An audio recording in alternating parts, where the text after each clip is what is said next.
Hello friends, మనశంకర Varaprasad movie సంక్రాంతికి వచ్చి block buster hit కొట్టింది. అది అందరికీ ఇప్పుడు రన్ అవుతుంది బ్లాక్ బస్టర్ టాక్తో.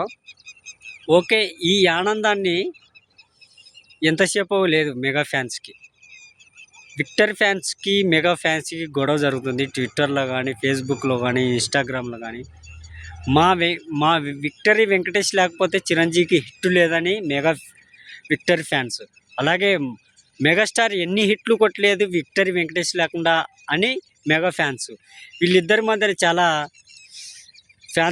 చాలా గొడవ జరుగుతుంది. వాళ్ళిద్దరేమో చాలా ఫ్రెండ్లీగా చాలా సంబరాలు చేసుకుంటున్నారు. అలాగే ఎందుకంటే విక్టరీ వెంకటేష్ వచ్చాక సినిమా ఎక్కడికో తీసుకెళ్ళాడు అనిల్ రావిపూడి. ఆ కామెడీ టైమింగ్ కానీ, ఆ మందు తాగే విధానం కానీ విక్టరీ వెంకటేష్ వచ్చాక ఒక లెవెల్ ఉంది. అంతకుముందు సినిమా వేరు కామెడీ, విక్టరీ వెంకటేష్ వచ్చాక వేరే లెవెల్ తీసుకెళ్ళాడు సినిమాని. అలాగే సంక్రాంతికి వస్తున్నాం అనే సాంగు జింకు చిక్కు ఆ సాంగ్ వేరే లెవెల్గా తీశాడు. ఓకే, మెగా ఫ్యాన్స్కి విక్టరీ వెంకటేష్ ఫ్యాన్స్కి ఎందుకు గొడవ పడుతుందంటే, మెగాస్టార్ చిరంజీవి ఇంత బ్లాక్ బస్టర్ కొట్టాడు అంటే మా విక్టరీ వెంకటేష్ లేకుండా అంత పెద్ద హిట్ కాదు సినిమా అని విక్టరీ ఫ్యాన్స్. మా చిరంజీవి లేకపోతే అంత పెద్ద విజయం కాదని, కానీ చిరంజీవే హీరో, కానీ విక్టరీ వెంకటేష్ గెస్ట్గా వచ్చాడు.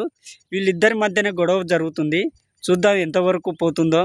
ఓకే, ఈ వీడియో మీకు నచ్చినట్టయితే లైక్ చేయండి, షేర్ చేయండి, మా ఛానల్ సబ్స్క్రైబ్ చేసుకోండి. Okay, bye.